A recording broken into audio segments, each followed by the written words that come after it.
If I could leave something to my children, let my children have an experience of God. That's all. And the rest you can keep it. Once you have a deep experience of God, this will sustain you for the rest of your life. It will be there with you in any moment. I mean, if I could pass to my children that kind of assurance that God is going to be with you the rest of your days, if you let Him, if you let her. All the time you will have exciting moments, depressive moments, happy moments, unsure moments, being fired at your work, being scolded, going through injustice, going through persecution, going through this, breaking your heart.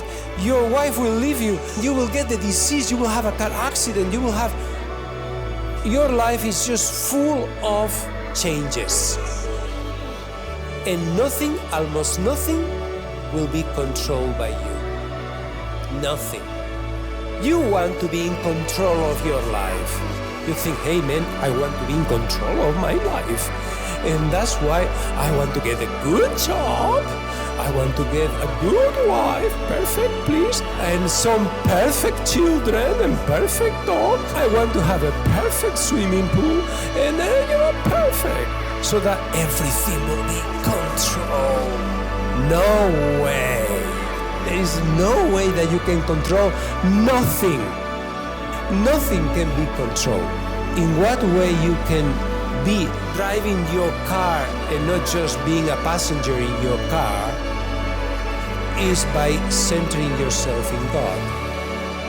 There is no other way, because the experience of God gives you the viewpoint of transforming what others see as a disaster. You transform that as a potential experience to help others, a potential experience for me to grow, for me to become a better person. That in the end is what counts.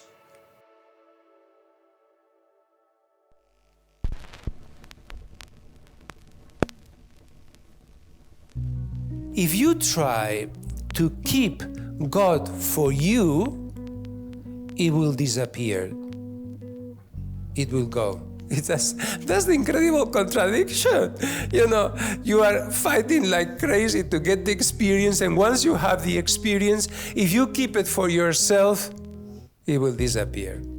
God will not come to you. Why? Because it's understandable.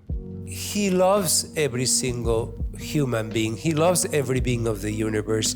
So if you don't pass it on, why I should give to you an experience if you are going to keep it for yourself? Why I'm going to teach you how to play the piano if you are only going to play piano for yourself? Why I'm going to give you inspiration to write a poem if you are going to keep the poem for yourself? You understand me? The moment you put yourself in the hands of God, like to say, I'm just here to whatever you want me to do, then it's interesting, because then the experience will come more often. So the famous experience that we want to have is somehow connected to what is the use you are going to have with that experience. Are you just use it for yourself, to just be inspired and just be, kind of assured that there is such a thing called God and that there is such a thing called this and called that? Or are you going to use the experience to enlighten others, to inspire others, to comfort others? When you have a very deep, profound experience of God, how do you convey it? It's very difficult. The more you say, the more stupid your experience becomes. Because these kind of things are meant to be kind of treasured in your heart. Your heart is the place where to keep God. Once you have the experience of God settled down, not kind of sometimes yes, sometimes not,